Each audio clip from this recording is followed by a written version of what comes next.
একটু ভালো করে তাকিয়ে দেখো তো এই প্রমাণটা কারিগরি শিক্ষা বোর্ডে কতবার এসেছে? প্রায় 10 বার।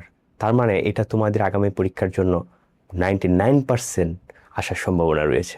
এই প্রমাণটা আমরা দুইভাবে করতে পারবো, এবং এই প্রমাণটা দুইভাবে করলে তোমার কাছে যেটা ভালো লাগে সেটাই তুমি পরীক্ষায় দেবে, এবং আমরা সহজভাবে করার চেষ্টা করব। এটাকে তুমি বাস্তবের সাথেও রিলেটেড করতে পারবা। কেমনে? ধরো তুমি একটি ট্রেনে উঠেছো, এবং তুমি ট্রেনে যখন উঠছো, ট্রেন কী করে? আস্তে আস্তে ট্রেনের গতি বৃদ্ধি করে। এই যে আস্তে আস্তে গতি বৃদ্ধি করে, সেটা কি? সেটা হচ্ছে আমাদের ওই যে ত্বরণ এ। ঠিক আছে?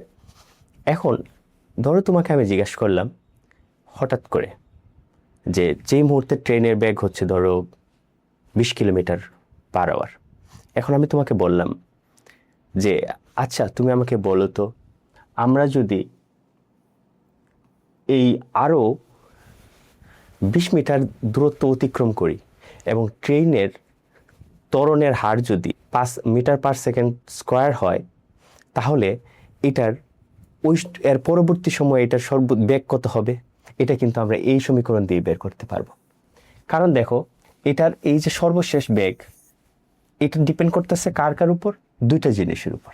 একটা হচ্ছে আদি বেগ ইউ, এবং আমার এই ত্বরণের হার, আর হচ্ছে অতিক্রান্ত দূরত্ব। কারণ আমরা যত দূরত্ব অতিক্রম করব, ট্রেনের গতিবেগ তত বৃদ্ধি পাবে। ধরো আমি তোমাকে বললাম যে প্রথম 1 ঘন্টায় তোমার বেগ ছিল 10 কিলোমিটার/আওয়ার, এবং পরবর্তী 1 ঘন্টায় তোমার গতিবেগ ছিল 20 কিলোমিটার/আওয়ার। এখন আমি যদি তোমাকে বলি যে তোমার গড় বেগ কত ছিল, গড় বেগ কীভাবে বের করবা তুমি? এই যে আমার প্রথম বেগ এবং শেষ বেগ একসাথে করে যোগ করে 2 দ্বারা ভাগ করবা, তাহলে তো আমরা গড় বেগ পাবো। এটি তো আমরা জানি। দেখো এই কথাটা এই জায়গায় বলছে যে আমরা জানি গড় বেগ ইকুয়াল টু কি? আদি বেগ যোগ শেষ বেগ ডিভাইডেড বাই 2। অর্থাৎ আদি বেগ এবং শেষ বেগ যোগ করে যদি তুমি 2 দ্বারা ভাগ করো, তাহলে গড় বেগ পাবো।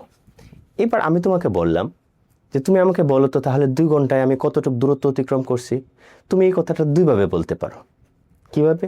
যে তুমি প্রথম 1 ঘন্টায় গেছো 10 কিলোমিটার, পরবর্তী 1 ঘন্টায় গেছো 20 কিলোমিটার, তার মানে কত হইল? 30 কিলোমিটার।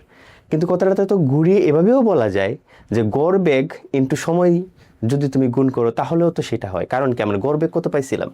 গড় বেগ পাইছিলাম হচ্ছে এই জায়গায় আমরা প্রাথমিক বেগ ধরছিলাম কত? প্রাথমিক বেগ ধরছিলাম হচ্ছে 10 কিলোমিটার/আওয়ার, এবং শেষ বেগ ধরছিলাম 20 কিলোমিটার/আওয়ার।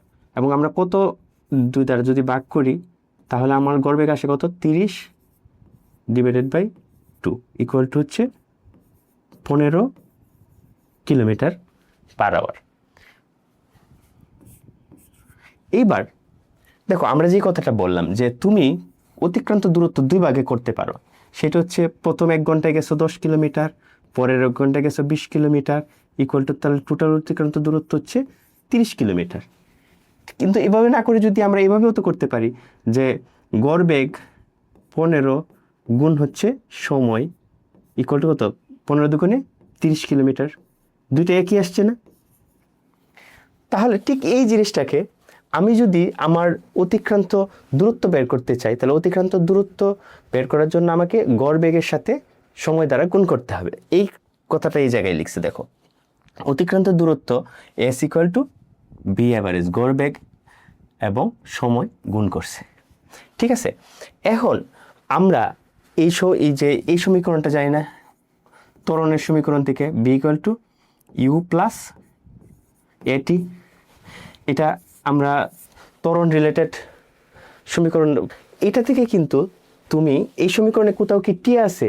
এই সমীকরণে কিন্তু কোথাও কোনো টি নাই। তার মানে আমি যদি টিটাকে অন্য ইউ এবং ভি দ্বারা রিপ্লেস করতে পারি, তাহলে কিন্তু আমার সমীকরণ সহজ হয়ে যাবে।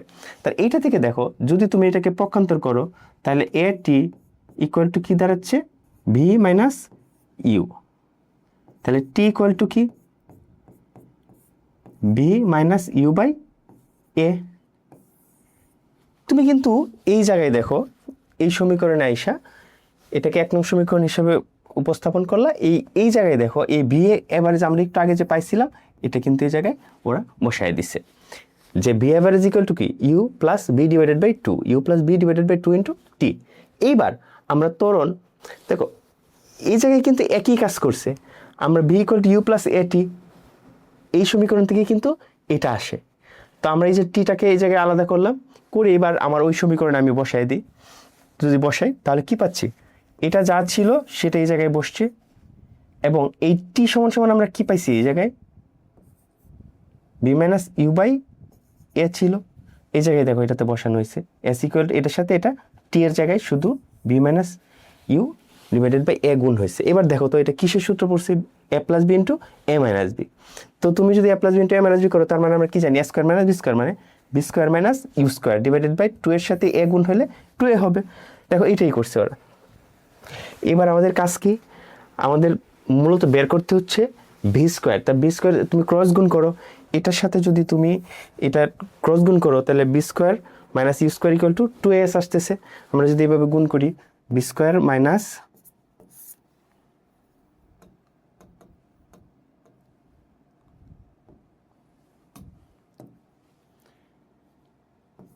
এস ইকুয়াল টু আসছে হচ্ছে V square minus U square by 2a। তো এটা যদি তুমি আড়াআড়ি গুণ করো বা ক্রস গুণ করো তো কি দাঁড়াচ্ছে, V square minus U square equal to 2as, বা বি স্কোয়ার ইকুয়াল টু এই মাইনাসটা এই পাশে গিয়ে প্লাস হয়ে গেছে ইউ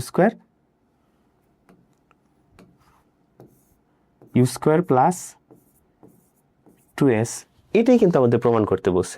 আমরা জাস্ট এই জায়গায় এটাকে আর গুণ করছি, V square minus U square 2s, তারপর এটাকে আমরা এক পাশে নিয়ে গেছি, V square equal to square plus 2s, প্রমাণিত হয়ে গেছে।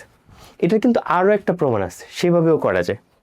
সেটা কি, আমরা এটা জানি না V equal to U plus A T, এটা তো আমরা জানি।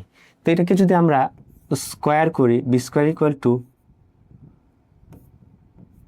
You plus A T whole square, উভয় পক্ষে বর্গ করলাম, তাহলে কি দাঁড়াচ্ছে, বি স্কোয়ার ইকুয়াল টু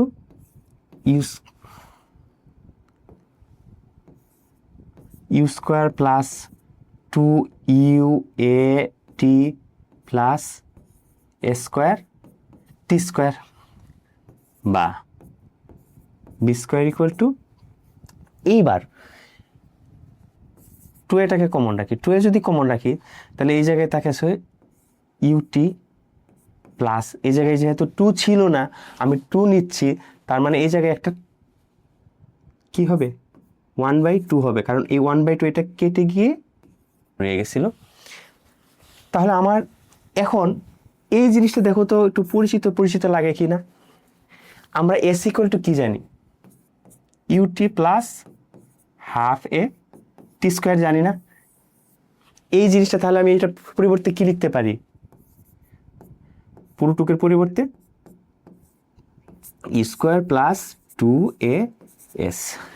তোমার কাছে যেটা ভালো লাগে, এটা ভালো লাগলে এটা করতে পারো, এটা ভালো লাগলে এটা করতে পারো, এটাও কিন্তু হবে। তো যার কাছে যেটা ভালো লাগে।